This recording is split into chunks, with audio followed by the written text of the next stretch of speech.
আসসালামু আলাইকুম।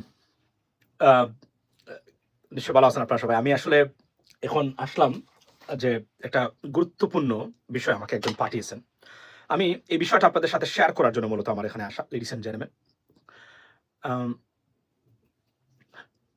আমার এই তথ্য বা সোর্স যিনি আছেন, খুব রিলায়েবল একজন সোর্স। উনি আমাকে কনফার্ম করেছেন। ওবায়দুল কাদের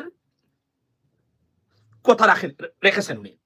বলা হচ্ছে কথা রাখেননি ওবায়দুল কাদের। মনে হয় কথা রেখেছেন ওবায়দুল কাদের। কিভাবে?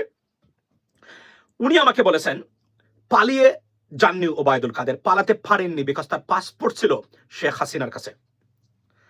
সুতরাং ওবায়দুল কাদের পালাতে পারেন নাই, আত্মগোপনে বাংলাদেশে আছেন ওবায়দুল কাদের।